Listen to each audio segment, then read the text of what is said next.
Good day, future educators.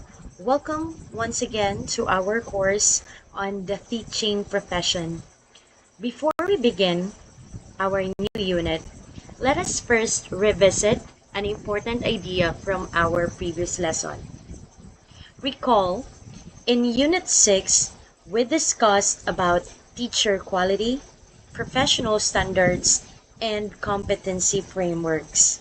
We learned that teachers are expected to meet professional standards such as PPST, or the Philippine Professional Standards for Teachers. That's what we follow here in the Philippines. The CFTC, or the Competency Framework for Teachers in Southeast Asia. And of course, the Philippine Qualifications Framework, or the PQF.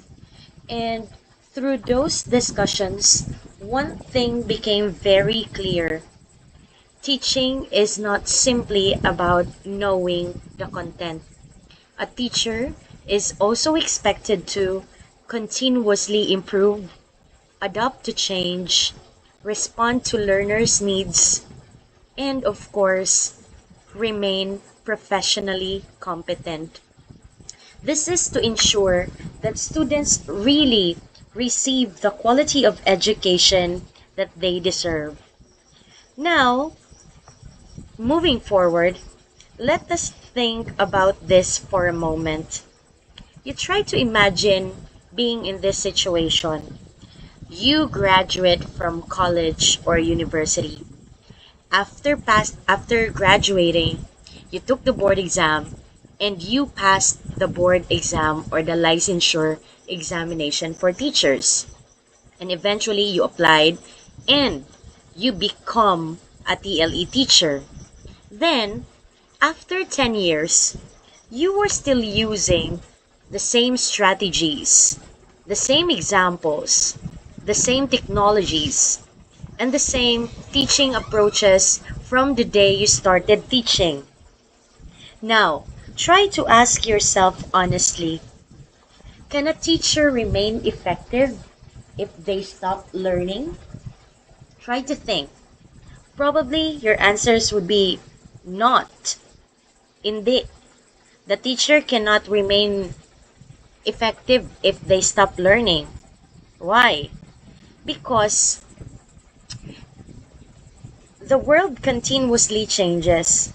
Technology that we have now constantly change. The industries also change or evolve. That's the reason why in our previous discussion I told you that even ang mga national certifications nga nakuha na previously, na-acquire na sang isa ka teacher or in a certain person needs to be renewed or kinanglan kaya makuha naman training ka naman liwat sa TESDA, be assessed again to get that NC or national certification because the competencies required before is no longer needed in the present time. So industries evolve. Aside from that, learners also change. Even classrooms nowadays are changing. Long ago, we thought that we could only teach in the four corners of the classrooms face to face. Never have it crossed our mind nga pwede gali kitaya ka-teach online. And that happened. It changed rapidly. And this is especially true in electronics and electricity, where the tools and the systems students use today may already become outdated in a few years. That means teachers must also continuously grow. So, this now brings us to naturally to our next unit, which is continuing professional development or CPD. So in this lesson, we're going to discuss why CPD is considered the lifeblood of the teaching profession. We will also discuss the CPD Act of 2016 or the Republic Act 10912, the objectives of the continuing professional development, how teachers demonstrate genuine professional growth, how to formulate a CPD plan, And what can we learn from high-performing countries regarding the teacher development? And expect that by the end of this lesson, you should understand why professional learning must continue even after becoming a licensed teacher. So let us begin. Let us first understand the meaning of continuing professional development, or what we call CPD. Okay? So kung maghambal kita, kung naghambal ko later CPD, it means continuing professional development.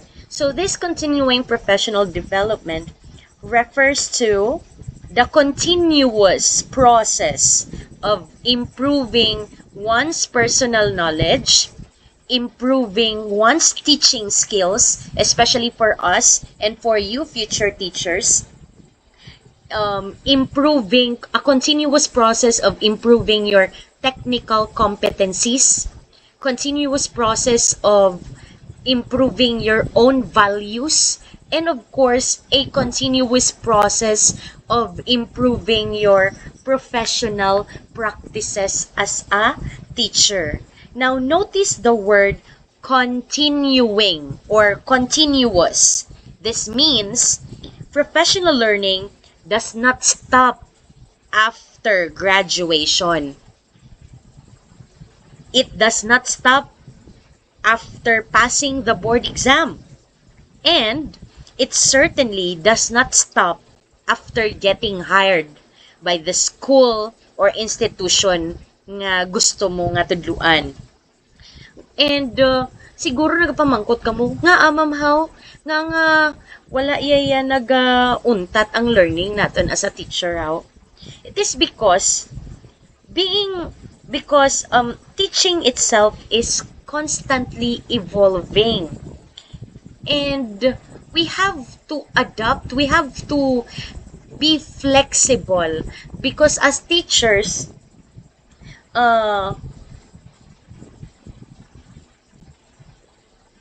it's very important for us to be updated with the recent trends.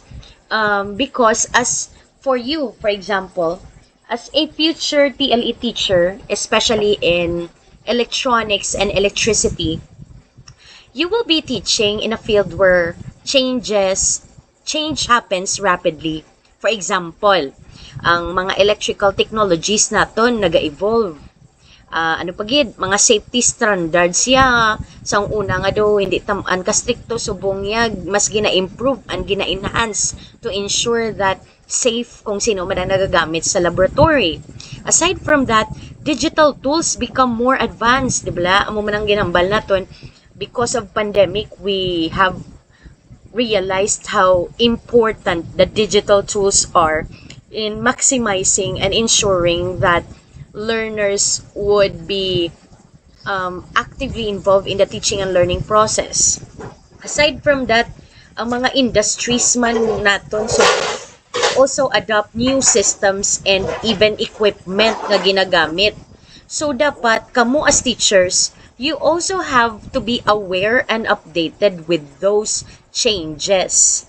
Now, try to imagine if the teacher refuses to learn new trends or those updates that I have mentioned earlier.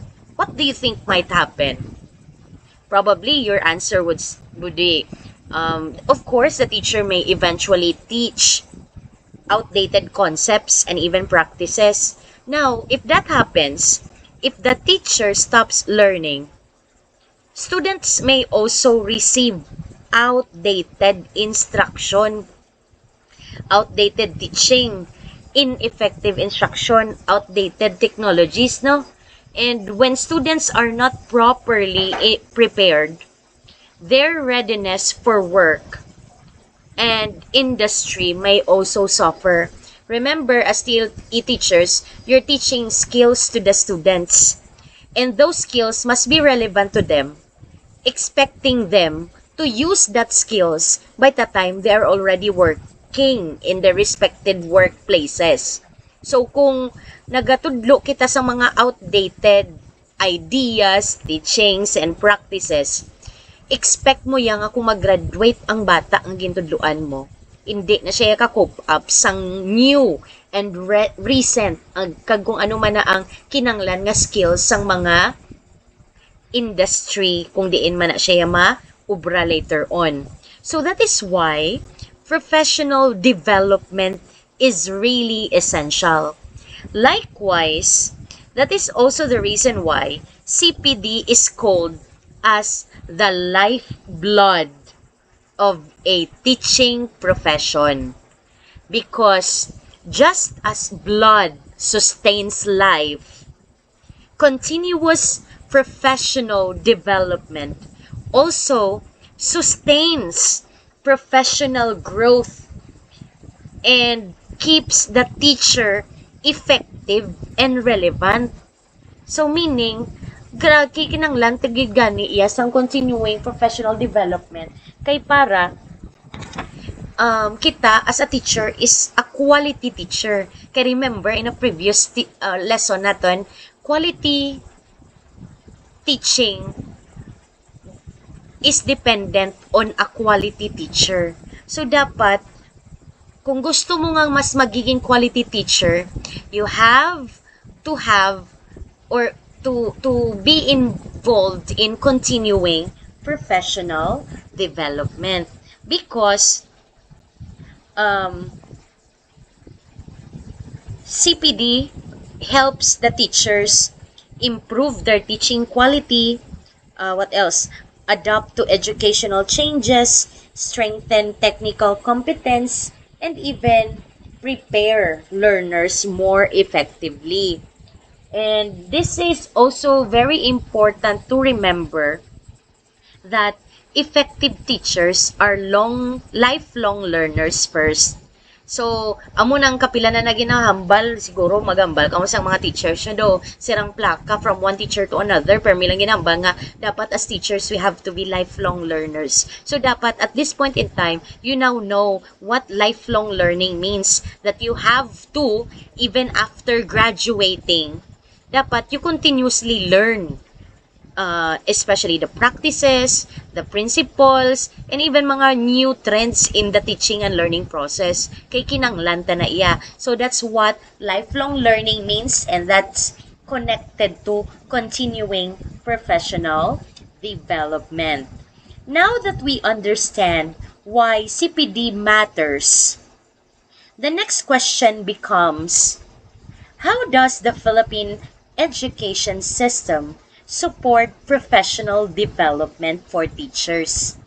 And this question leads us to the legal foundation of the CPD in the Philippines. And to strengthen professional growth among Filipino professionals, the government enacted the RA or Republic Act 10912, or also known as the Continuing Professional Development Act of 2016. So this law institutionalizes continuing professional development for regulated professions in the Philippines.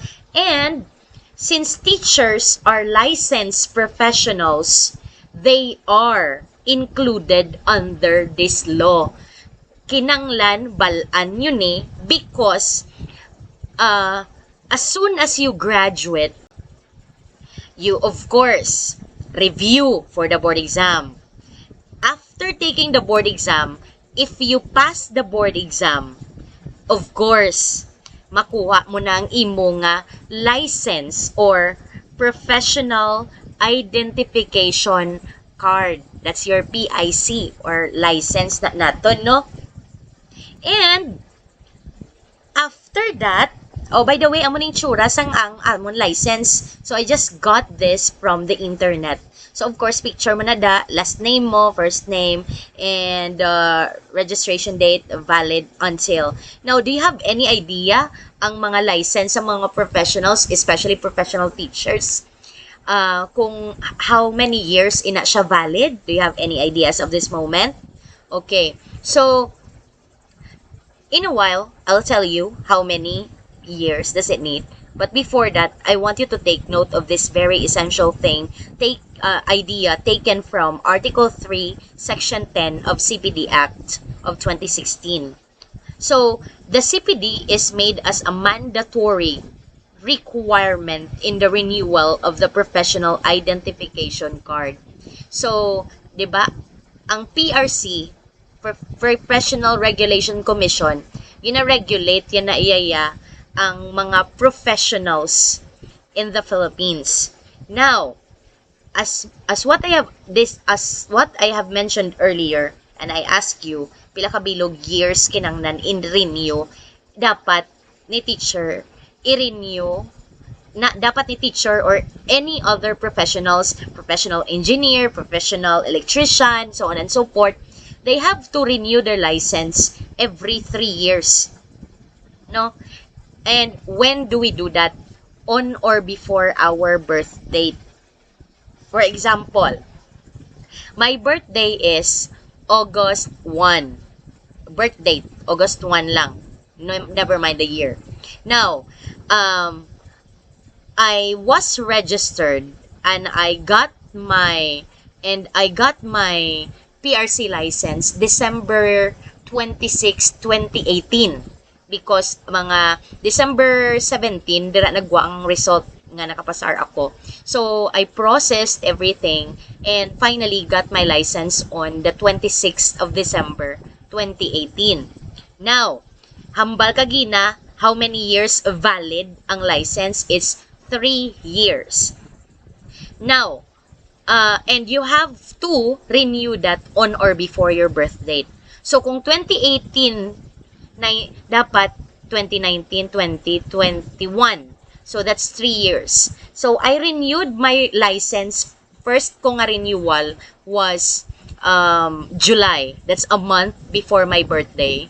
Diba? August 1. So, July, I don't know, I forgot the date. Basta a month before.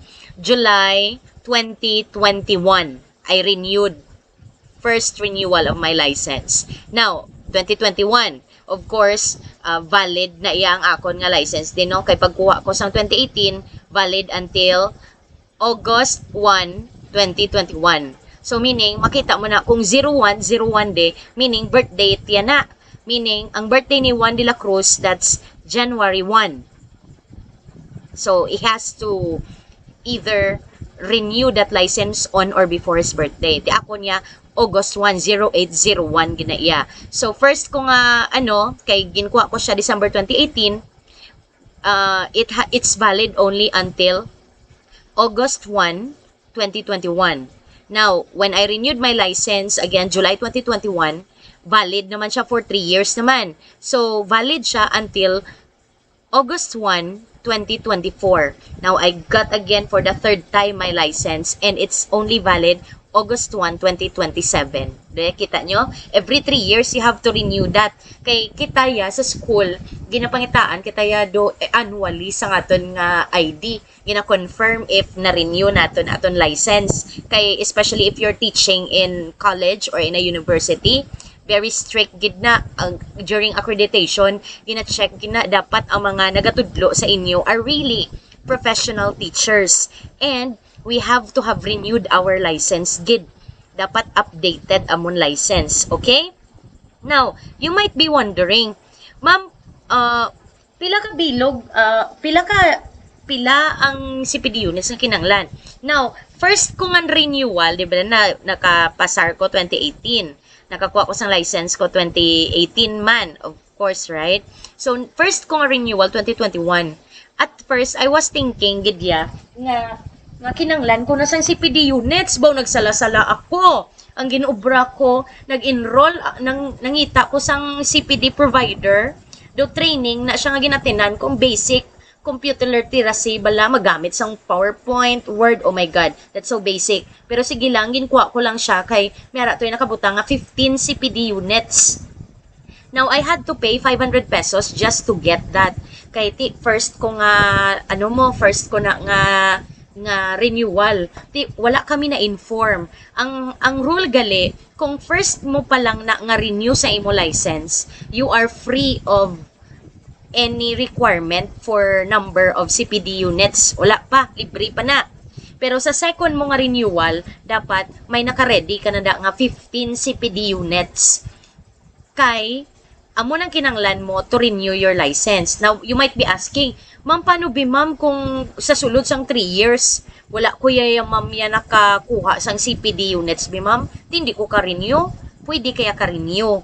Mautang ka lang galing anay sa CPD units. So, sa next mo naman nga renewal after 3 years, dugangan mo na. Instead nga 15 lang kinanglan mo, dugangan mo 15, mahimo na siya nga 30 CPD units dapat ang kinanglan mo. You have to get that CPD units within just 3 years before your renewal. Now, that CPD units nga requirement, it varies. In fact, sang December 2017, ang CPD units nga gina-require ni sa mga teachers and other professionals, 15 lang ka CPD units. Pero paglabot sa January to December 2018, ang ginapangayo nga CPD units 30 CPD units nan. And then January 29 onwards, by the way, gali hindi gali to 15 ang kinanglan ako to that time. Kay di ba first renewal ko to was 2021 mo. Oo. So ang amon to gali nga requirements is 45. So I paid 500 pesos to attend that virtual nga seminar nga nagahatag sila CPD unit 90 to galing total to. So, kumbaga ko i-grab ko na lang ni at least may sobra ako may sobra pa ko nga 45 CPD units nga pwede ko magamit sa deson naman nga renewal.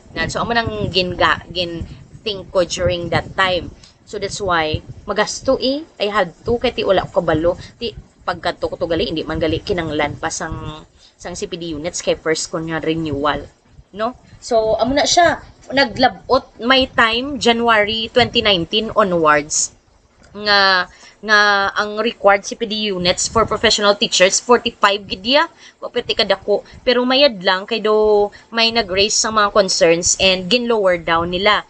So ara diri sa memo nga ginpakita ko gin-attach ko as of January 8, 2026, they mentioned that the CPD units required for you to renew your PRC or the professional identification card is only 15 units. So it depends, it varies. I don't know after June 30, 2026 basi ma-increase naman. So pangamuyuon nyo lang kay bas nga tani lower kay para do hindi ka mugid ayawan nga kinanglan for CPD units. Okay. Later on, explain ko where ka muna pwede pa makakuha sa mga CPD and so on and so forth. Okay. Now, moving forward, some people mistakenly think that CPD is simply about attending seminars, kay para makakolect certificates, no? Kay mga certificates nga na kung maghambal pagit nga may CPD points i-grab gid na iya kay para na iya sa akon nga renewal sang license later on. But remember guys, that law RA 10912 or the Continuing Professional Development Act of 2016 goes much deeper than that. Actually, the main purpose of RA 10912 is to promote lifelong learning to the teachers, to improve their professional competence, to maintain the quality standards of a professional teacher, and help Filipino professionals remain globally competitive. So this is not only applicable to professional teachers, but to all other professions that are being regulated by the PRC, which are considered a profession and which are considered professionals. So these things are highly needed kay amo nang purpose kay para ang aton nga mga professionals, they constantly learn. They do not end learning. They mas nag-aalam, mas nagiging skillful, mas nagiging expert pagid sila sa ilang nga field and to be at par with other leading countries. So in short, or in other words, this CPD Act of 2016 recognizes that professionals really have to continue growing throughout their careers because professional competence cannot remain fixed forever. Okay? Remember that. Now, think about this in the context of TLE teaching. If the industries continuously improve the technologies and mga systems nga ginagamit nila, do you think the teachers can afford to stop learning? Of course not. Because as future electronics and electricity teachers, you are expected to remain updated with mga technical practices, paano magkayo na sang mga sa mga bag-o nga mga electronic devices, paano nyo na kayuhon, paano na ubrahon, i-build, and so on and so forth. You are also expected to remain updated with the current safety standards, mga bag-o, mga ginapang innovate in the teaching and learning process, kung ano na mga simulation application nga ginagamit to aid you in your teaching, and even update man ang mga kinanglan sang industry or sang community. So dapat kabalugid kita and we have to be updated with it. So CPD is not merely compliance. It is actually a professional responsibility wherein dapat any professional, considering us kay professional man ang teachers, we have to be a reflective teacher. We have to be ethical at all times. We do not step onto the rights of others, not onto the right of our students. We have to display deep care to our students and of course to ourselves and to our profession. And we also have to improve ourselves. That's why we have to learn continuously. So this leads us to another very important question. What exactly does the CPD aim to develop in teachers? So at this point in time, let us now examine the major objectives or the major purposes or the major goal of continuing professional development or CPD naton nga ginatawag. So, the first objective is to strengthen the professional competence. Teachers continuously strengthen by developing their subject mastery, meaning mas nag-aalam pagid siya, mas nagiging master ya pagid ang topic na ginadiscuss niya. Technical competencies or expertise in terms of electronics, electrical systems, pinga itudlo mo. Pedagogical skills, mas nagiging sagad ka pagid and in identifying the best teaching strategy na gamiton mo in every lesson because you believe that's very effective to hasten and increase the learning outcomes or grades of our students, no? So that's the what we mean by improving competence. And for TLE teachers, this may involve ikaw abe, you learn modern electrical technologies, kung ano na mga bago nga nagatuluaw. You improve troubleshooting skills in terms of electronics and electricity. You try to enhance laboratory management or strengthen safety practices sa imo nga classroom or sa imo nga shop where students are there. Because effective technical instruction requires up-to-date competence. Now, second, CPD helps teachers adapt, or respond to change.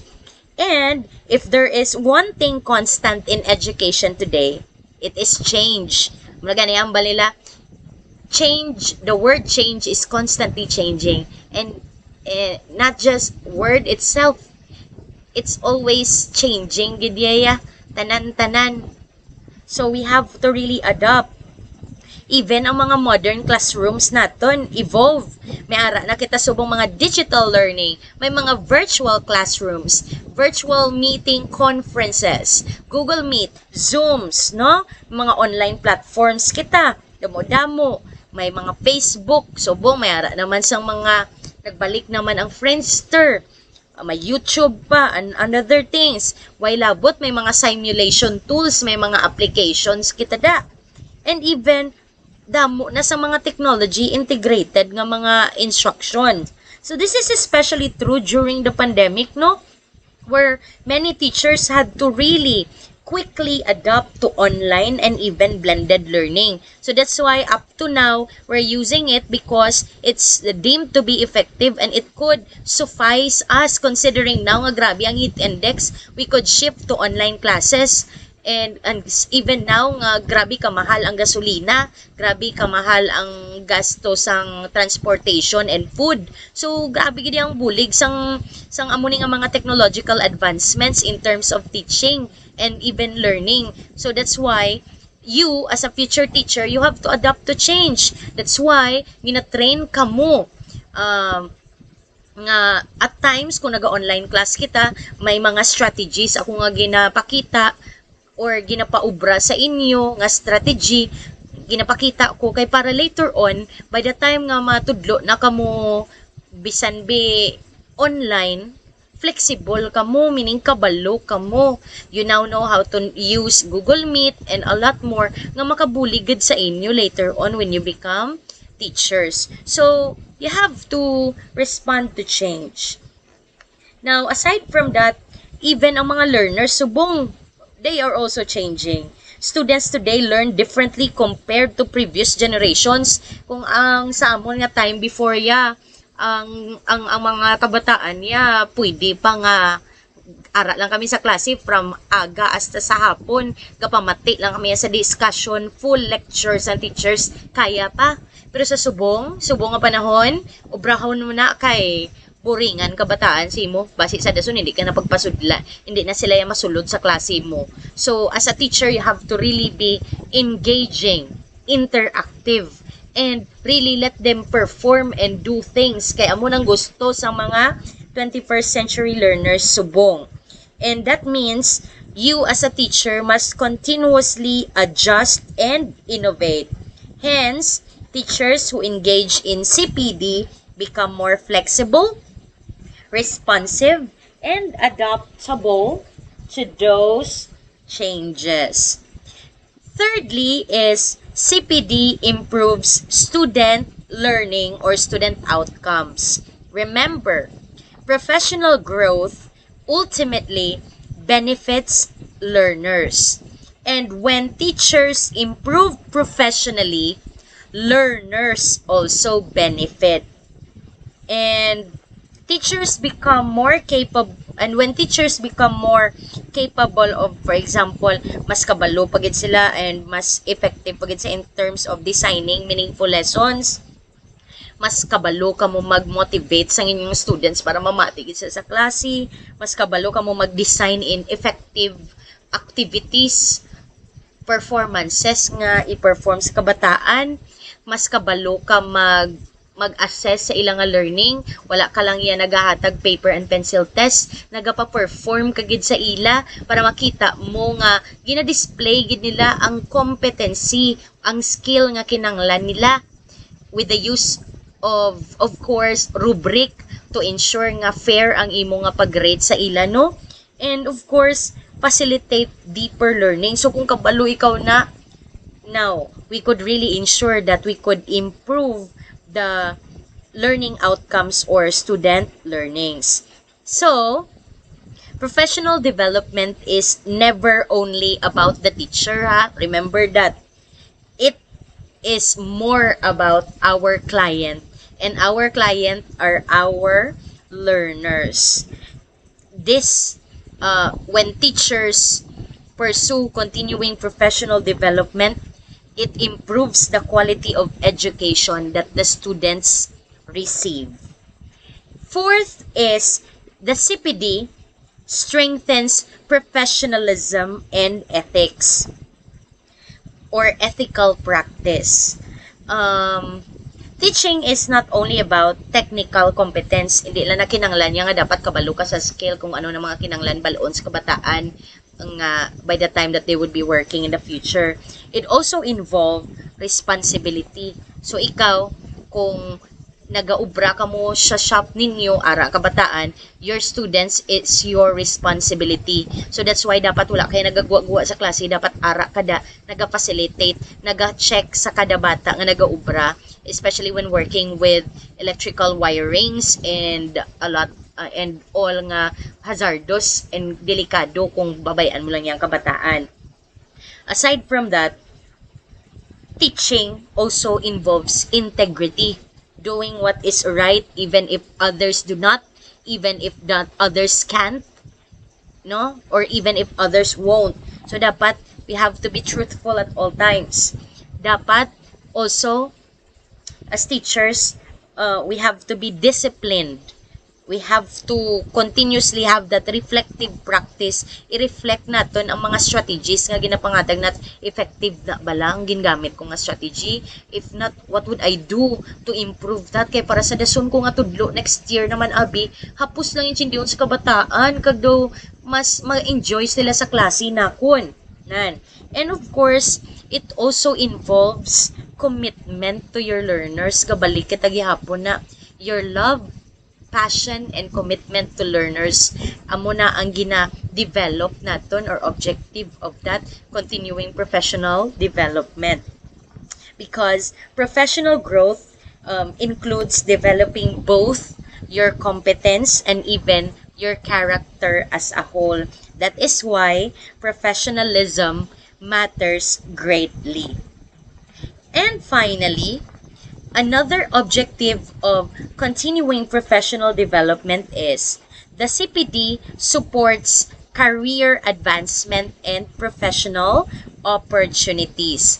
Continuous learning may lead to leadership opportunities, specialization, certifications, kung continuing learning, ma-enroll kaya graduate studies, 'di ba? Mag-enroll ka graduate studies. Kundi gani ma-enroll kaya any course in TESDA para mas mag-develop pagid imo skills. Amo nang kapila ko ginaliwat-liwat sa inyo.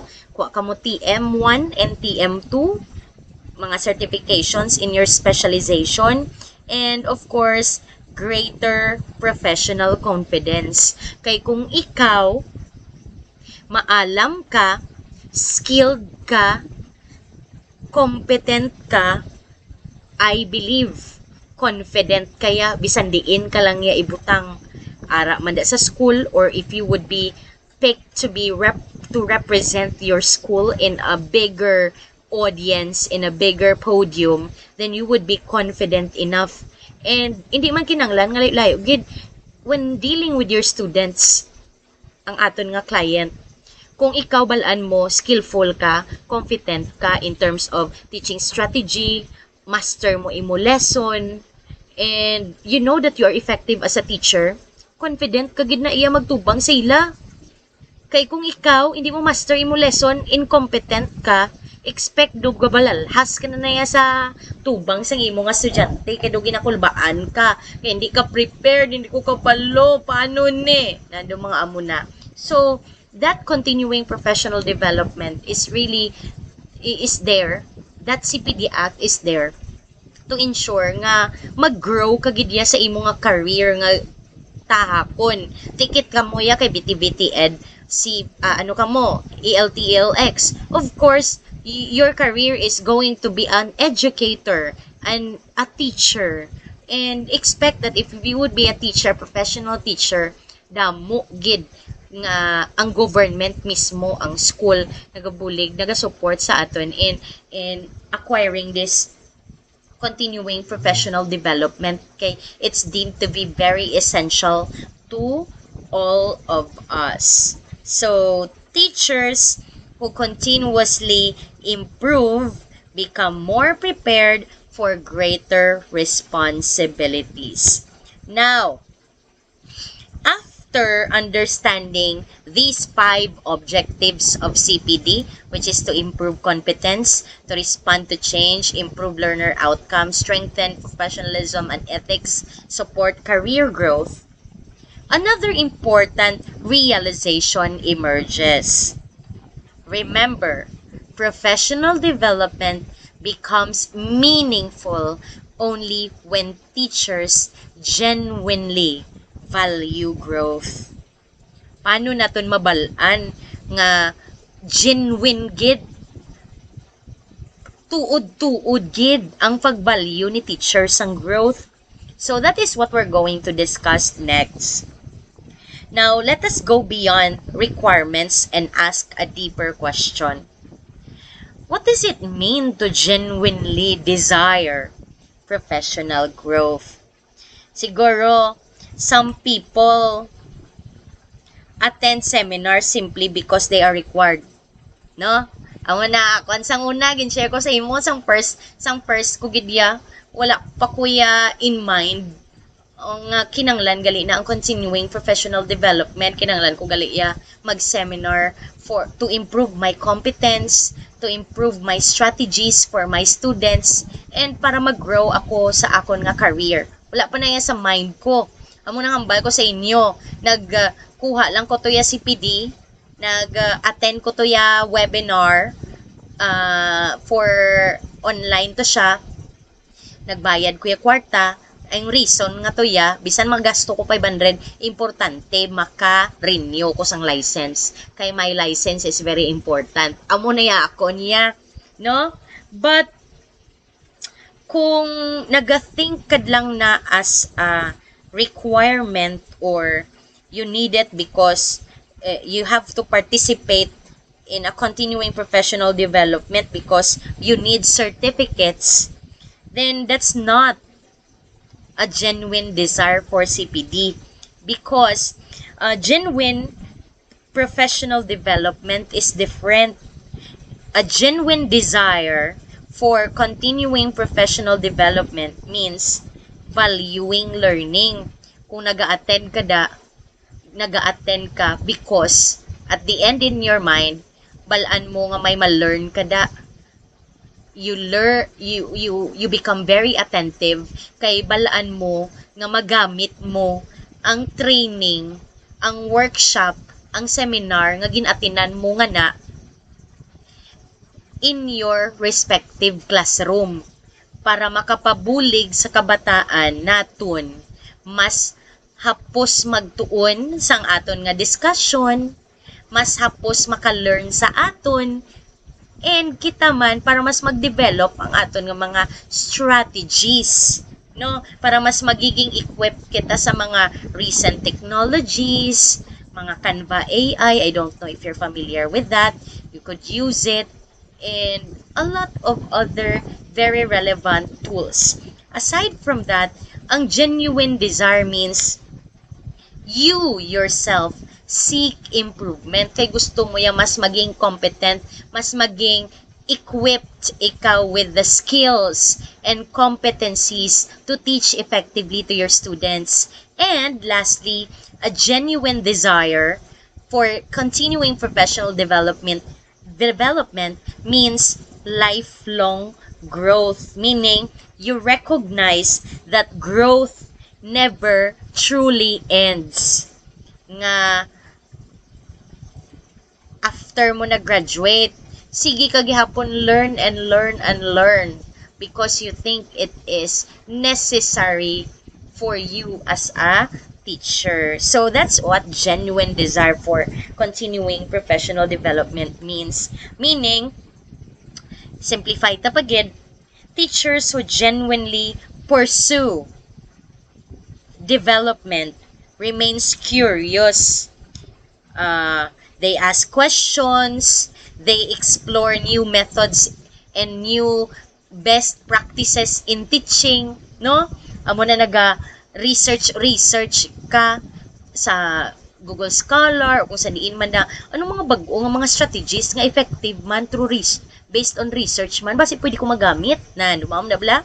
Aside from that, you accept feedback because that feedback is given to you by your supervisor, by your head, kay para mas mag-improve ka, para mas mag-grow ikaw. So don't take it negatively. And also, kung genuine imo nga desire for continuing professional development, you always reflect on your weakness. You don't dwell and be depressed on the weakness. Mabi kay first mo nga year of teaching, no man, pigado sa kunya, hindi na kuya magtudlo, liwat. Mo na bala nga feeling, how? I've been there, I actually experienced that. Nga do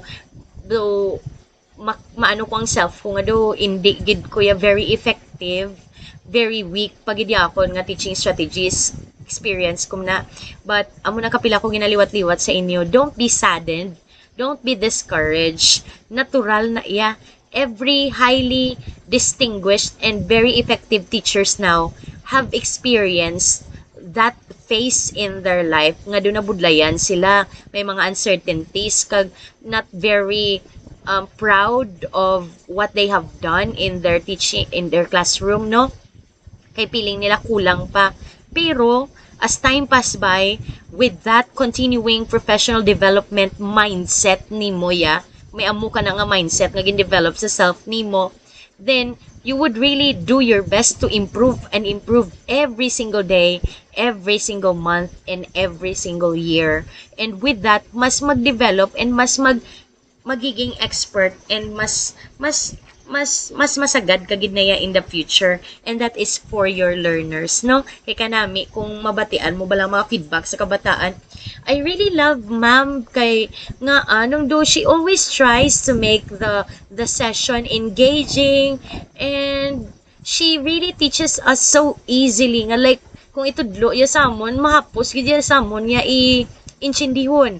Ma'am, bala man bi ang bata being feedback sa imo kanami gid bala kay ma'am or kay sir kay gina-perform ya gid kami ya, like may like magwa ko ya sa klase namon may ma-learn gid ako, like doon mo na bala nga mga feedback kanami na iya kay ti syempre amo nang gusto natin mo at we teach such that students learn and apply what they have learned from us. So amo nang mga manami nga feedback, and for you, if you want to experience that, you try to have that genuine desire for CPD. Now, going back, let's think about your future as a TLE teacher. As mentioned earlier and even in the previous discussions, technology in electronics and electricity is continuously evolving. So, if you really desire professional growth, you may explore new teaching methods. Like, paano mo na mabalaan? Research ka. Pwede na self-study. Research ka in the internet, mga recent researches. Kundi gani, lantaw ka sa mga online, damo-damo sa mga FB page nga nag-offer webinars sa amon sa science, no? May ara kami ginatawag nga GBF STEM Collab.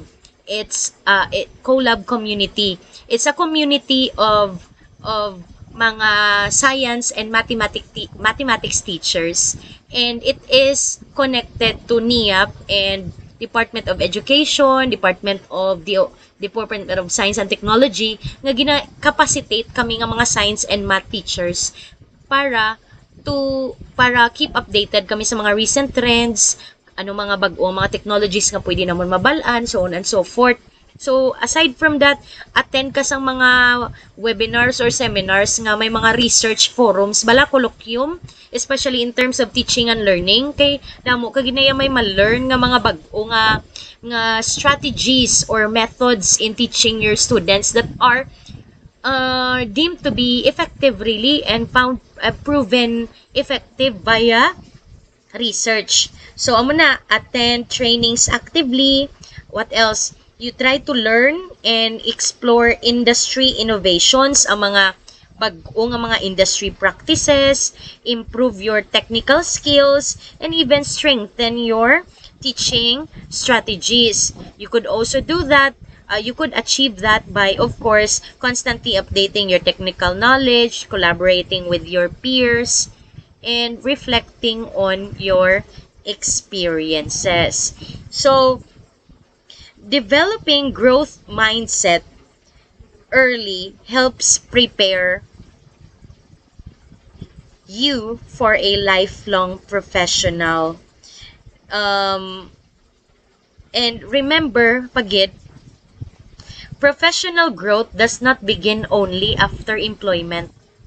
Take note, ang CPD, Continuous Professional Development, wala nag-start only after employment. Even subong students pa lang kamo, future teachers, amo na nga ginakapacitate kamo, ginatudloan kamo, paano nyo ma-demonstrate ang genuine desire for continuing professional development? Amo na, self-study ka. Do not just rely on what your teachers provide you in the course. Subong, you are very fortunate kay during this time, everything is available online, easily accessible with just verification and authentication, no. Pero laban-laban gid ya, most gid ya nga mga ideas and practices are available online. So why not make use of your available time to learn something new in terms of strategies and all para sa makabulig sa inyo later on. Aside from that, kung may ara sang ginahatag nga opportunity ang school nga kamo mag-join sa mga workshop, ma-participate kamo na, i-send kamo to participate and learn something new, then grab it. Kay tanan na nga gina-offer for student development sang university para niya sa inyo ya. Kay in the future magamit nyo gid na. And kung may mga bag-o nga technologies nga nabalaan mo, siguro kay sige-sige mo nga scroll sa TikTok, sa Facebook, sa mga Reels, sa YouTube, may nakita ka nga, may gin-share di yung namin nga technology nga pwede kong magamit sa klase later on.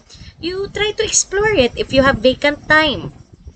Kay again, in the future, magamit mo na yan sa klase as a future teacher. And, pagid?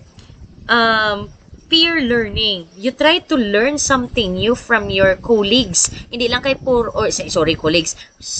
Learn something new from your classmates. Hindi lang kay puro chismis ng istoryahan. Manami nga nagastorya man kamo sa mga something nga makabulig sa inyo nga magiging effective teacher in the future. And of course, lastly, another is reflective practice. Now, if you notice kung may mga discussions ako sa inyo, mga unit lessons, no, may mga reflective activity ko na sa inyo, and I am very happy to see your reflections nga do gina-apply nyo bala nga do idealistic kamo nga in the future gusto ko mag-amo ako sini, in the future gusto ko ako ng classroom amo ni, gusto ko ang mga students ko naga-learn gid, naga-perform gid hands-on activity, dumamo na bala. Now, there would be times nga base ma-demonstration teaching kamo, may mga amo ng activities. So you try to reflect on your teaching. You try to listen to the comments and feedback of your instructors or to your professors. Kay what they give you, what they feedback to you is very essential nga pwede mo gid magamit in the future. Kay very relevant na nga amo na practice. Tapos kung pag man puro lang ko niya discussion now, do hindi gid kuya creative, do hindi gid kuya engaging now, try to reflect on that. What are you going to do to improve yourself? And later on, kung nagatudlo ka na, mas mag-enjoy ang kabataan sa klase mo and learn something from you, not just being bored and not interested in your class, no? So amo nang kapila ko gina-emphasize, kadua ko na ni ginambal, you have to develop that growth mindset. Subong pa lang ang student pa lang kamo, you always have that growth mindset nga dapat may improve gid ko sa self nakon in terms of competence, in terms of skills, in terms of strategies as a future teacher, so on and so forth. Okay? Now, that's it for what we want for ourselves. But if teachers are expected to grow continuously, wala kinanglan, di na expect kita na. That's why may layi. Amo to RA 1010912 or the CPD Act of 2016 ara na siya to implement, and kay para kitaya we really have to grow continuously. Maybe your next question there is, how can professional growth become more organized and intentional? Paano na i-organize man? Paano pagid man? How am I going to do that? So this is where the CPD plan becomes important. Professional growth becomes more effective when guided with direction and purpose. May clear goals and direction. That is why kita nga mga teachers, we formulate continuing professional development plan. Now, i-share ko sa inyo kay si so, syempre, I'm here in ISAT University. Annually, ang HR or ang Human Resource Office, nag-send gina sila yasang continuing professional development plan individually, or individualized continuing professional development plan to every teachers and to any other personnel sa university. Now, continuing professional development plans help those teachers identify their strengths and weaknesses, recognize and set professional goals, and even organize learning priorities. So, in simple terms, ang professional growth should be intentional and not incidental. Now, i-discuss natin ano ang clear components to guide us in that CBD plan. So, the first part of it is self-assessment. So, anong ginaubra ni teacher? So, sa amon nga individualized continuing professional development plan, mayara na daya sang matrix, do table bala. Anong imo nga strengths as a teacher? Pamangkot, what are your strengths? Next nga question, what are the areas of improvement or weakness mo sa subong? No? So, and how do you plan to address that weakness? Anong gusto mo nga obrahon para ma-conquer mo na ang weakness mo subong kay para mas magiging effective teacher ka? Amo na mga questions sa CPD. I mean sa individualized continuing professional plan nga ara samon. So in other words, first gid nga ginaobra naton, dapat as a teacher later on kamo, you have to identify anong mga strengths nimo, anong mga weakness mo, anong mga areas of improvement nimo. So for example, as a future TLE teacher, basi ma-realize mo that you need to improve digital literacy. Kay kulang kapagid, although master mo ng content pero you're not very literate in terms of digital tools. So amo nang gusto mo nga i-improve. Another, master mo yung mga topic, na lesson plan ka, galing kay very unruly imo class, do hindi mo ma-manage mayo imong students. So maybe one of the areas of your improvement is classroom management. Another, basi nundo sa inyo nga laboratory bala sa electricity, do naga-shop ka mo tapos may gulpi lang naglupok ang fuse tapos do nabudlayan ka, hindi ka kabalo mag-manage. So, siguro problem mo, need mo ya technical improvement. Or kung di gani kayo, basic na sa inyo, no? Kasi may bago nga technology nga gin-introduce or ginbakal ang school ninyo. Tapos kay ikaw ang electronics, electricity teacher, ikaw yaya ang in charge nga magamit sina. Galing hindi ka kabalo, paano na gamiton? So, that could be reflected in your individualized continuing professional development plan nga you need to improve in terms of technical troubleshooting or what? Or base, one of your problems is communication skills.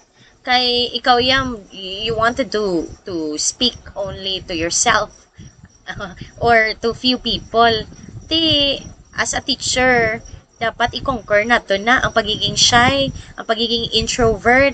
Kay at the end of the day, we're dealing with a lot of students, not only dealing with those students naton, we're also dealing with their parents, people in the community, other teachers, ang aton nga mga supervisors, and so on and so forth. So dapat i-conquer nato na. And we have to really assess ourselves kung ano mga kinanglan naton. Next, after nga na-assess na natin, bala na natin aton strengths, bala na natin ang weakness or ang aton areas of improvement, the next thing that we're going to do is to identify, is to set realistic goals.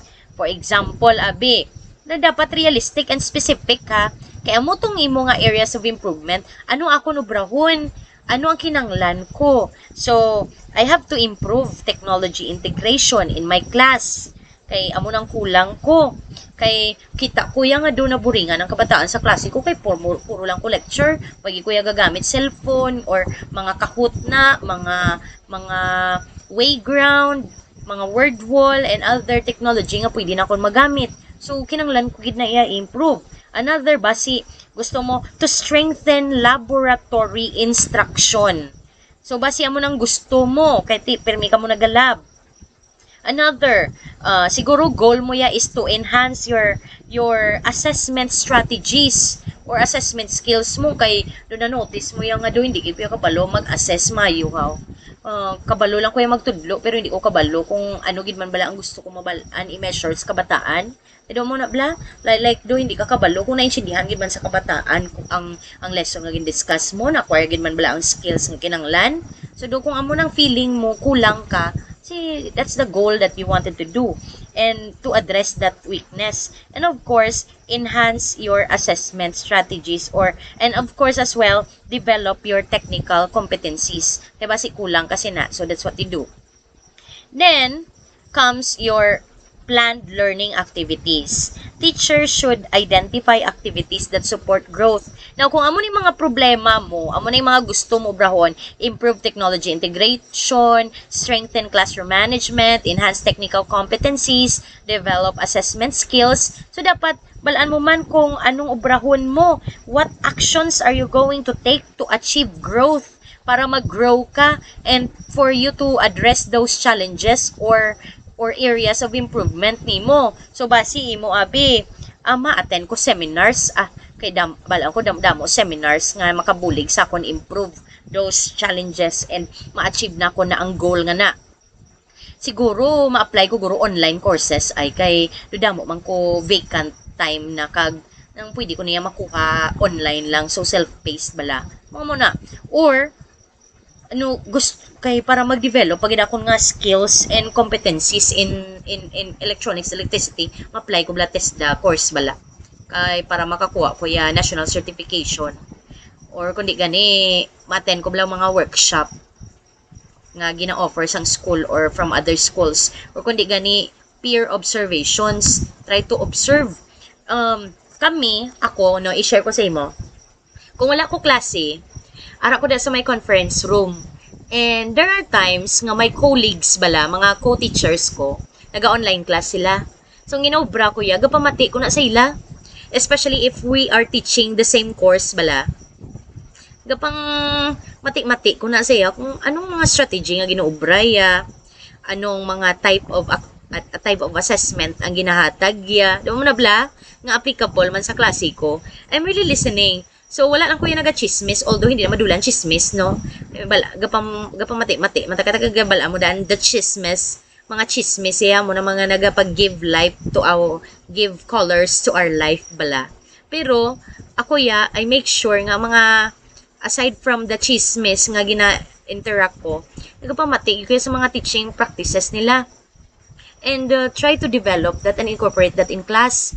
In fact, may ara, kusang una nga co-teacher nga do kadalabay ko bala sa klase nga do nagay nugyaw lipay-lipay gid bala mga kabataan like do naga-enjoy sa bala sa klase So I was quite curious and I am actually observing. Aralan ko sa sagwa, sa klase niya, classroom niya.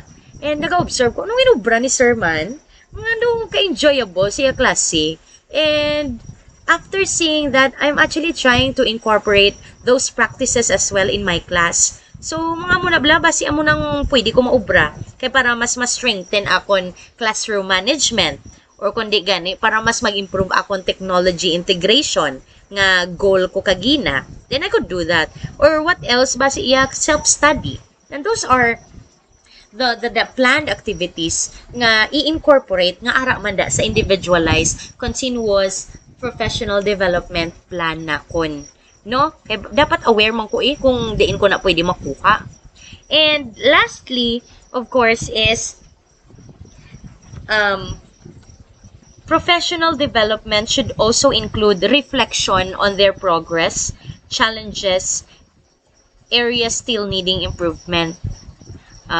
Because growth becomes meaningful when teachers continuously evaluate themselves. So, dapat may self-introspection. Meaning, we have to reflect on our personal man nga mga experiences, practices, and all. So, kay kung kita yabala naton nga amuning challenge naton, we have to do something to address that challenge.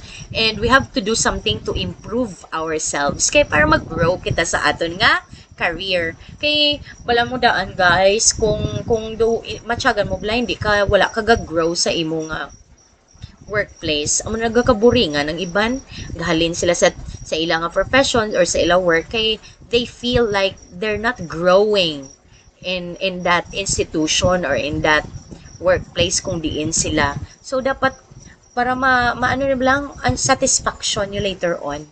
So lain gid ya kung you invest on keeping yourselves high standards at all times, nga naga-learn gid kamo something new at all times kay nami gid ya ang satisfaction. Okay? So remember that. So dapat guided kamo ha sa mo nga plan. So para aware ka, para mas mag-develop pagit ang genuine nga continuing professional development plan, dapat kabalo ka mo mag-assess ang self ninyo, and based on that prior assessment, you think of realistic and specific goals nga pwede mo maubra to address that particular areas of improvement. And then, you plan kung paano ka na iya mag-improve sa diin ka na mag-learn. And you always monitor and reflect kay para mag-grow ikaw professionally. Now, while individual growth is important, remember that teachers do not grow alone. In fact, professional growth becomes stronger when teachers collaborate with others. So this is where the professional learning communities or PLCs become important. Teaching can become challenging when teachers work in isolation. Kung ikaw lang isa, especially during the pandemic to, kung si teacher lang isa, wala may nagabulig sa iya nga co-teacher iya, wala nagabulig iya nga supervisor, iya nga principal and the Department of Education. Laban-laban balda gid ang mga teachers, especially during the pandemic. So, that is why collaboration is extremely important in professional growth. So, this professional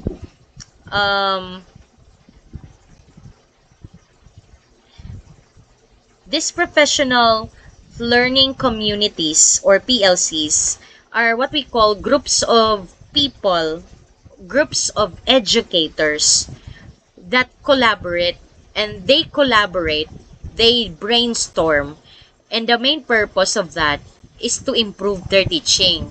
Kaya nga agani, they improve their teaching para sa kabataan, for the students to learn. So they collaborate. These professional learning communities, mga baka communities, people na sila nagabuligay. Ang matong mention ko sa inyo, balang GBF STEM Collab or community namon.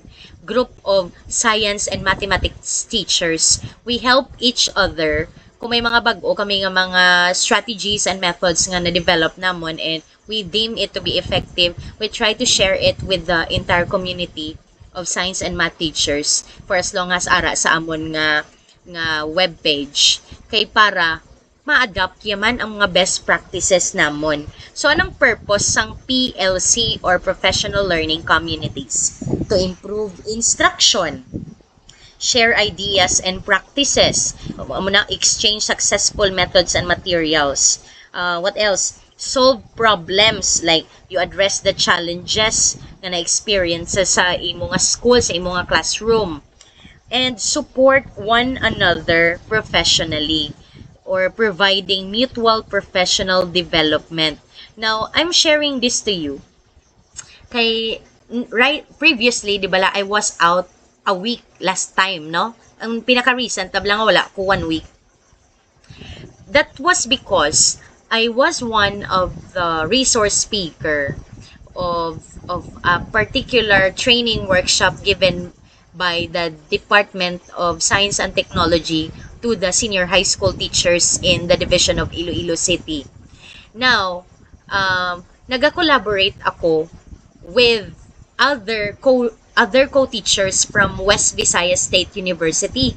Now remember, ISATU, West Visayas State University, we are collaborating kay para mabuligan namon ang sa senior high school and later ang sa junior high school kay syempre balagat teach kami sa inyo to ensure nga in the future kung nagatudlo na kamo sa high school or sa senior high school, you are equipped with that skills and competencies. So we do that, we support one another, and that's a very good professional learning community nga ara kami kay we are trying our best to make sure nga we can improve our teaching kay para mas magtaas man balang ranking sang Philippines in terms of mga international nga mga assessment kay pirmi lang kitaya ligwak ganern ara kita sa pinakaulihi. So that's why we're really trying our best to try to improve our way of teaching. Okay? So similarly, meron kita ginatawag nga communities of practice. Ina to. Okay. So, meron kita ginatawag nga communities of practice which involves professionals who continuously learn through shared expertise and interaction. Now, meron kita ginatawag nga teacher organization. So, I don't know, you try to search it. It's what we call PAFTE. Sulat ko lang de. Sorry ha, kay kabudlay sang tawag na.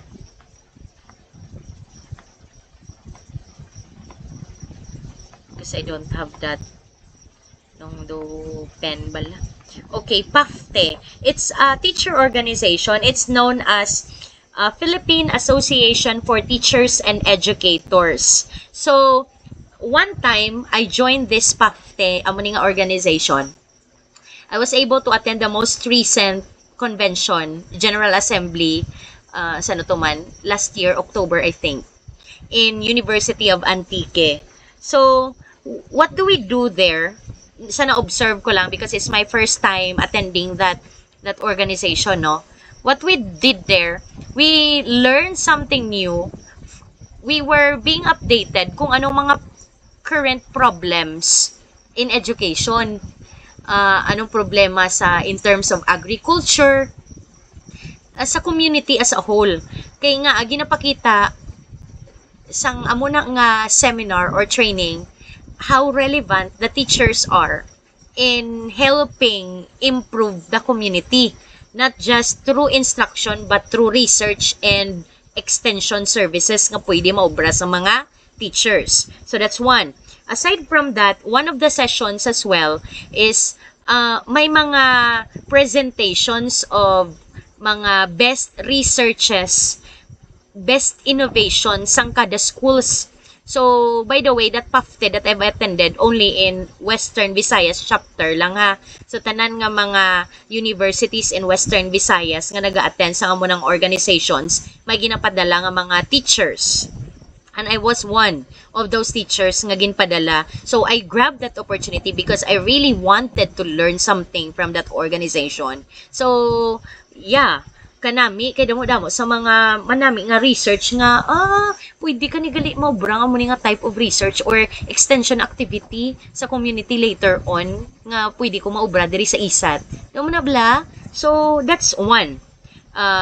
You collaborate and you communicate with those experts or those other teachers no nga something very relevant para sa imo nga teaching and learning process. Now, very relevant man ni sa inyo ang teaching, wait lang, erase ko lang anay.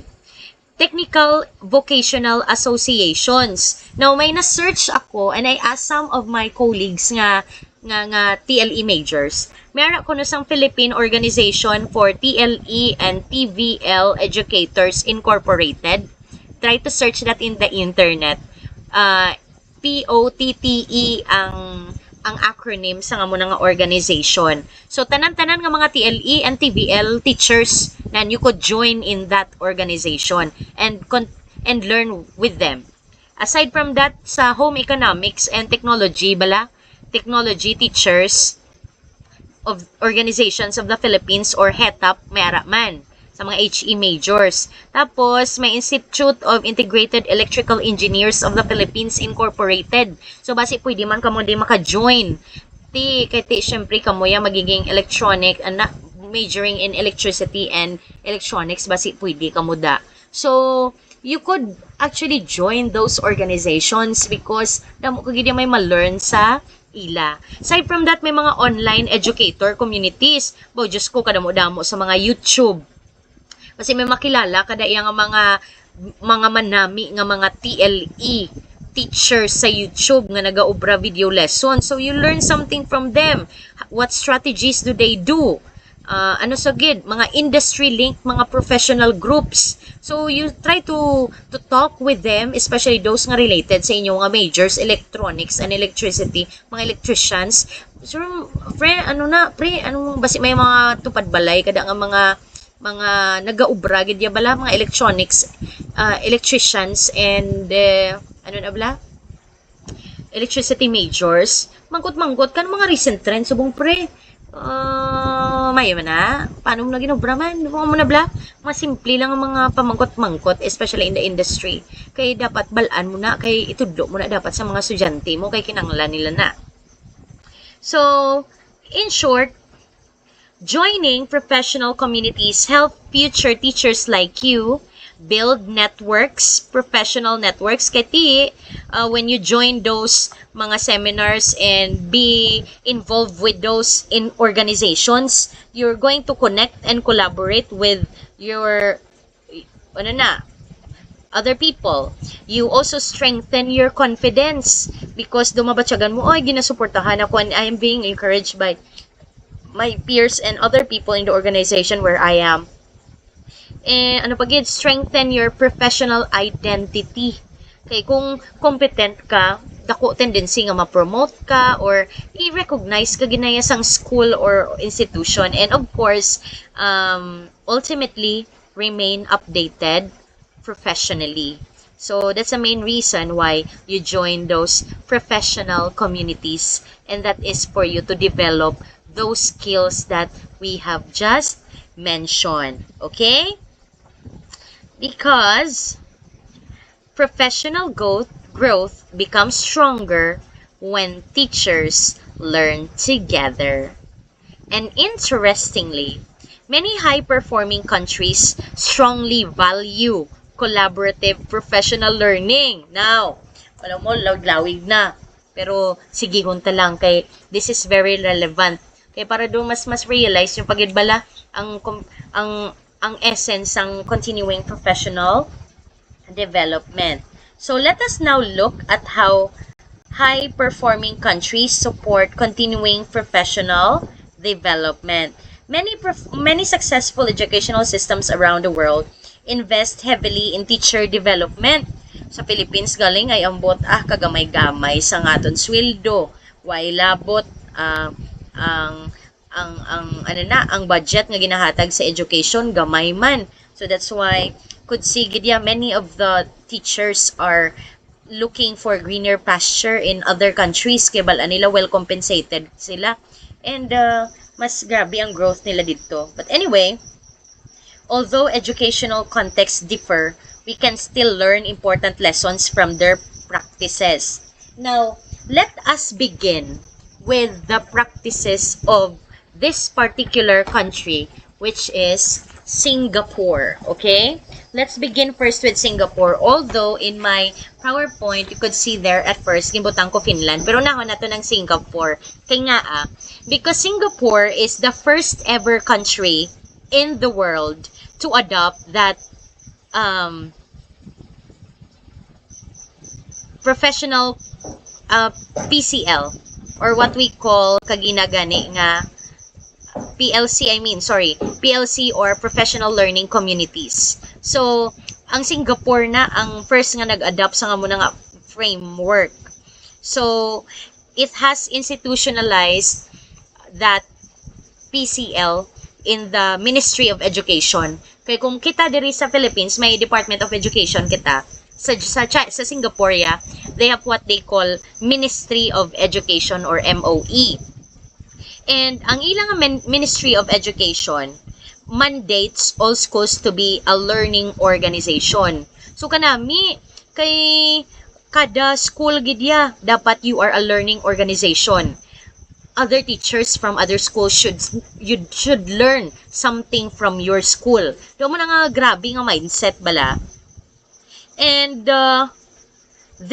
this learning organization concept of schools support the building of a strong mentorship culture. Grabe lang nga mentorship culture sa Singapore. Kaya nga nag-collaborate and nagabuligay gidya ang mga professional teachers dito to ensure nga the entire community will develop and thrive. Now let me share something more about the CPD practices in Singapore.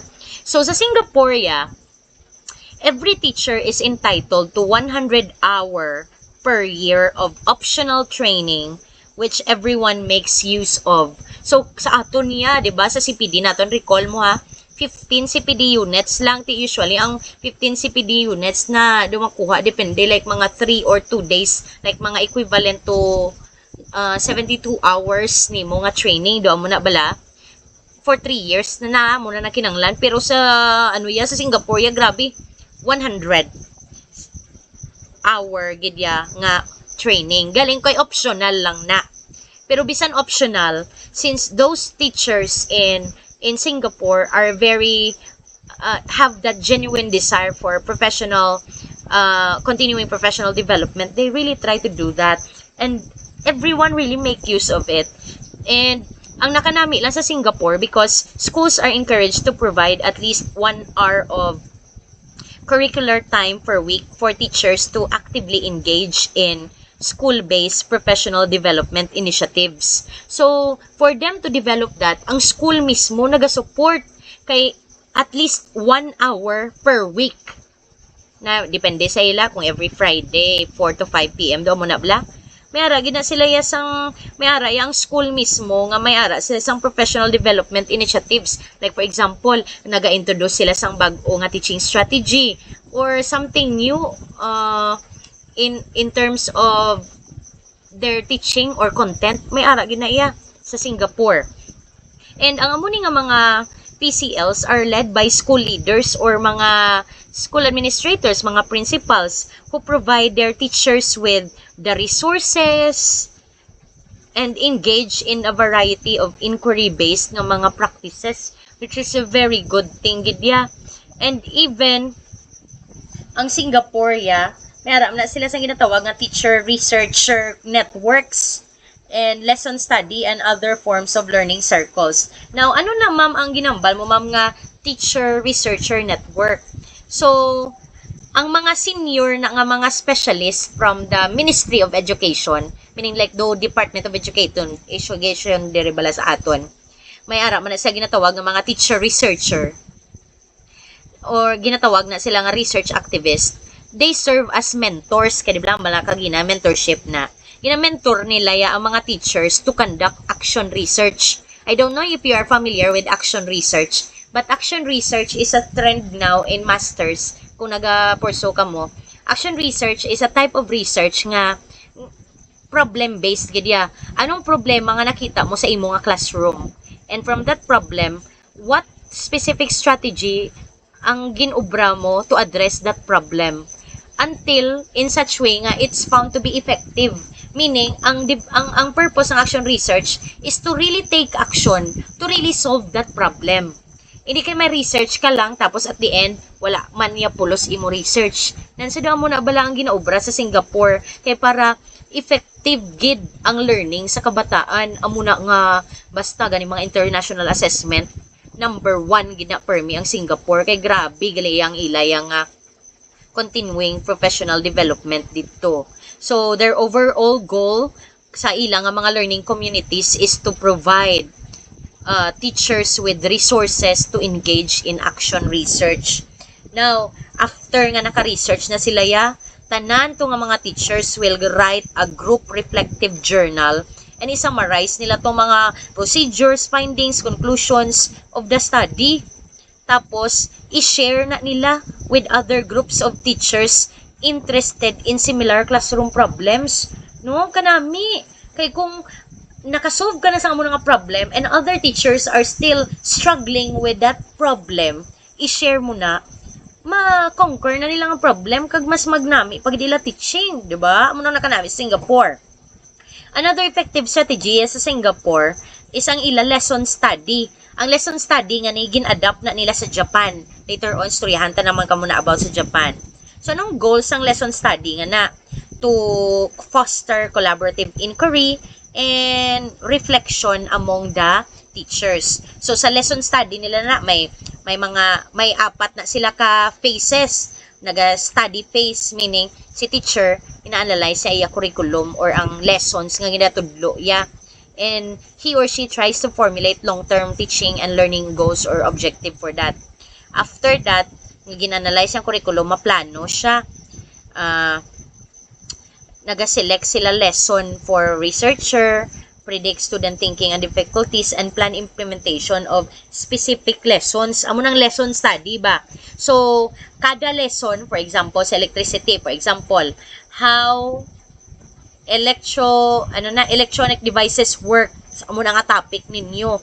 Ginastadihan na nila, amo na kasimple, isa lang ka topic, na ginastadihan na nila paano na nila itudlo mayo, what's the main concept nga dapat mabalaan sa kabataan. Tapos ensure nila yung effective na siya. So naplano na nila, after planning i-analyze nila. So that time nakaplano na sila, i-observe na sa mga teachers, may ma-discuss about the topic, for example how electric devices work, damo mo na bala. Tapos after sina ma-discuss na sila, ma-reflect, ilantaw nilang ma-record na sila sang video during the discussion, malantaw sila sa mga obra or work sa mga students, like dugi na counter check din nila to ensure nga effective ang tudlo nila. Siguro ka nami no, galing diri sa Philippines kay overloaded damo kita obra, hindi ta na siya maobra. Mayad pa yan sa Singapore kay damo sila time, basi mamangkot kam sa muna. Tapos basta muna kanami sa Singapore. So that's for Singapore. Now for Finland, they emphasize teacher autonomy, research-based teaching, and continuous reflection. Now I have searched in Finland, ang mga teachers dito, they meet one afternoon in every week to jointly plan and develop their curriculum. So, grabe no, one afternoon gid, like mga 4 to 5 hours gid, na ma-discuss sila paano nila i-develop ang lesson, paano mas hapos i-deliver ang muna nga lesson, di ba? Kanami, there is a Philippines, I don't know. I have heard about that learning action cell. They do that per department. Kung sa science majors, yan naga-discuss na mga science teachers, they do that as well. But in terms of the extent of how often it is done in the school, sa mga public schools, I'm not very familiar. I have heard lang during the pandemic, their learning action cell, or doon mo ni nga practices bala, instead of looking for ways to improve the topic, ang purpose ng sa ila to learning action cell during the pandemic was to to know what are the problems encountered in delivering modular and online learning. Dumanga mo na lang na. Tapos, what are they going to do? So, more of sharing of materials na lang. Wala na dayon sa reflections and all. Okay? So, that's for Finland. Now, we move forward to Japan. Di ba? Hamba ko sa inyo kang gina, ang Singapore, gin-adapt nila ang lesson study sa nga practice sa Japan. Kay amo na yang very well known nga practice sa Japan. They collaborate the lesson study and peer observation and reflective teaching. So, anong ginobra sa Japan? Every teacher periodically prepares a best possible lesson that demonstrate strategies to achieve a specific goal in collaboration with other colleagues. So, ma-identify na yung Japan, for example, sa first nila nga session, sa lesson study nila, ma-identify sila anong lesson. So, for example, sa science, sabi about first law of motion, which is law of inertia. Like, doon mo ng topic namon mo, no? Tapos, may isa na da ka-teacher yung madiscuss siya, istorya kung i-discuss niya, anong mga strategies nga gingamit niya with the other colleagues. And those other teachers nga colleagues niya, ma-observe sa iya while he or she is teaching that lesson. And even records the lesson in a number of ways. Pareho to ang balkongina, pwede nga i-video nila, i-audio record, narrative, tapos may mga checklist observations pag dira sila nga gina-prepare kay lagtaw nila anong mga manami nga qualities nga or nga strategy nga ginobra ni teacher, anong mga areas of improvement, mga muna bala. Tapos after the discussion, those group of teachers, and sometimes may ina-invite pa na sila nga mga outside educators, nga mga experts, they discuss the strengths and the weakness of the lesson just being taught. And gapamangkot sila questions and make suggestions to improve the lesson. So in kanami lang sa ila kay after na nila discussion pila lang da ka days after may gina-revise na nila dayon ang lesson based on the comments and suggestions. Kanami nga practice, but if you notice there is a Philippines wala na ginaubra. Sa noo lang yan naga-prepare mayo sa teacher, especially sa DepEd. Sa noo lang sila naga-prepare mayo sang ilang nga lesson nga do nami gid kung may scheduled nga class observation. Amo nang very sad reality here of the Philippines kay kung wala man class observations, bisan ma-discuss na sa bisan bayan nila naman estudyante. Pero not all ha. I commend the other teachers who are really passionate and all. Pero do many gid yang do muna nag-improve lang sa ilang strategy kung may classroom observation kay i-evaluate sila mo. Pero kung regular class do wala lang gid gani napabayaan lang.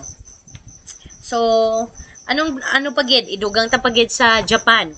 Teachers there decide the how frequent their lesson study is, depende sa ila kung once a week once a week or twice a month, or depende sa ila, they decide on that. But pero ang makanami lang sa ila kay their study groups or kung sino ng mga colleagues nga ginastoryahan nila or discuss, they are grouped into 4 to 6 teachers. So do mas maka-focus gid bala kag kay kamay lang sila everyone has really a say to the improvement and all comments and suggestions for that. So they plan their own lessons to work toward the same goal, and teachers from all subgroups, they also share and comment on lesson to try to attend the lesson and follow up discussion. Ano naman kanami, no? And pagit the lesson study, they have 10 to 15 hours of group meetings and are spread over 3 to 4 weeks. Grabe 10 to 15 hours of group meetings. Tapos, mga 3 to 4 weeks na nga meeting laya. Kaya nga grabe ang time sang Japan teachers to do this. Ang starting time wala sa Japan, sugod kasi nila as 8:30 sa ngaga. Tapos, naga-end ang class mga 2 o'clock 2:40 to 3:45 p.m. Depende. Kay kung elementary schools, ang ilang nga klase per subject, 45 minutes lang per class. Pero kung sa mga secondary schools, sa mga junior high school kag senior high schools mga 50 minutes lang na per subject. Nan. Do mo na ila. So gamay lang gid at most 3:45 p.m. and ng class, pero ang teachers hindi pa pwede mapuli. So they have to go home pa at 5 p.m. So they still have ample time, 1.5 hour or almost 2 hours nga time in the afternoon for them to do these activities. So kaluoy lang galing sa aton. Okay, sa aton diri sa Philippines 8 hours gid nga lawig-lawig straight. Although mayara nga rule nga 6 hours per week, di ba? Galing kita nyo naman. Mayara sa mga issues nga kung kisaga ni 8 hours, 7 hours, no? So, nang kabudlay kasako sa mga teachers diri sa Philippines. Amo nang reason nga do hindi gid katay kapanam-inami gid mayo sa aton nga instructional materials. Kay instead of focusing on teaching, may mga ancillary works pakitay nga ginapang obra.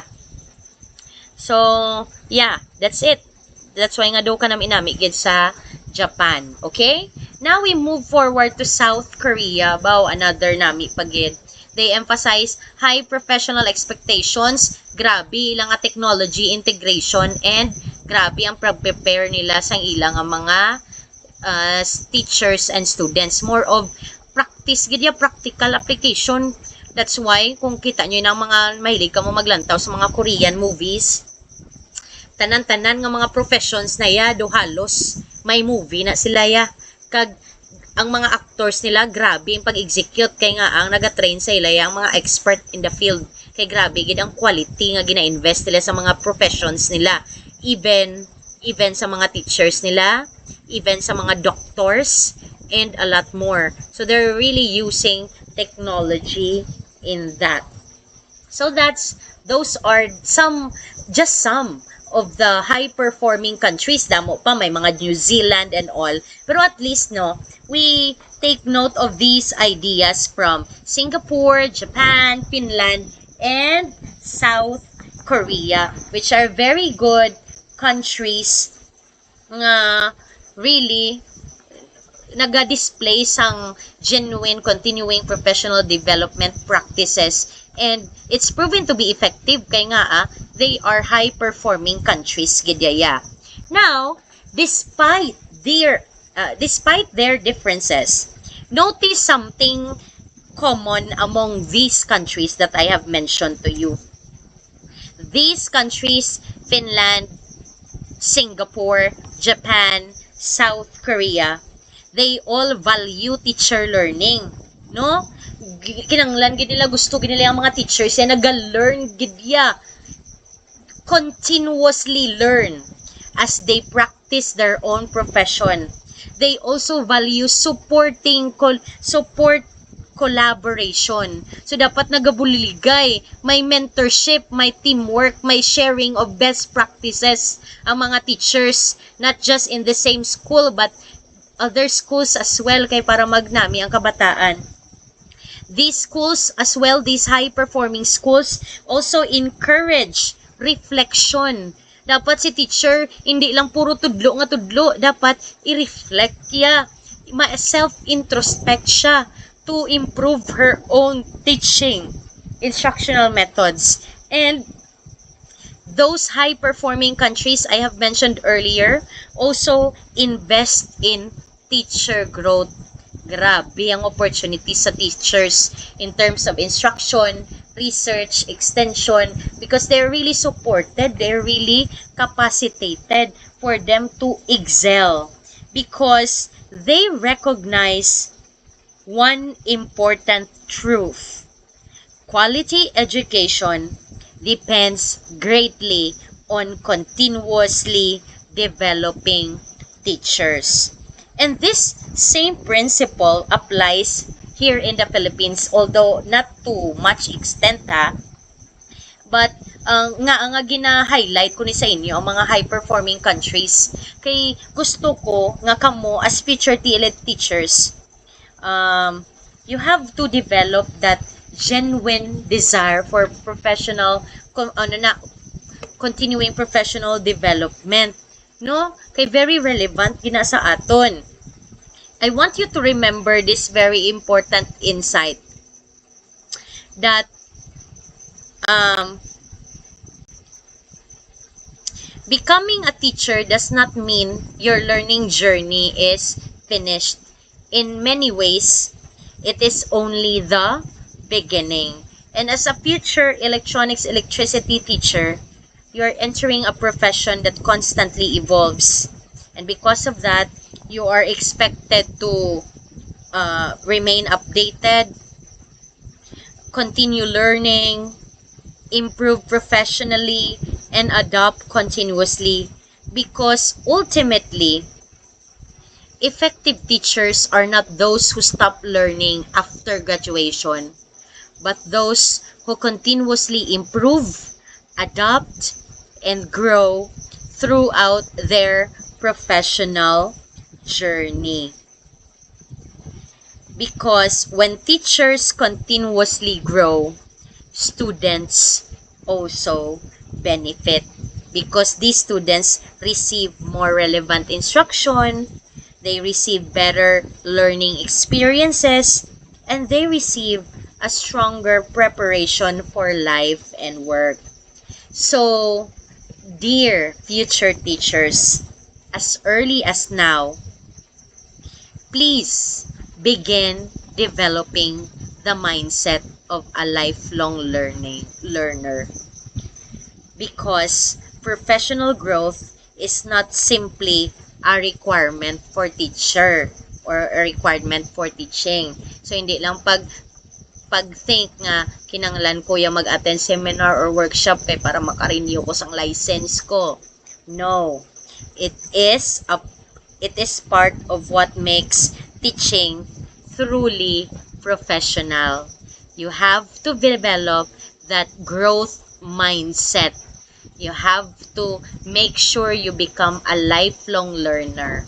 You learn and try to improve your teaching strategies, your assessment strategies, for you to become better, effective, and a quality teacher. So, thank you everyone. That is all. That ends Unit 7, Continuing Professional Development. Thank you, and see you again in our next lesson. Goodbye, everyone.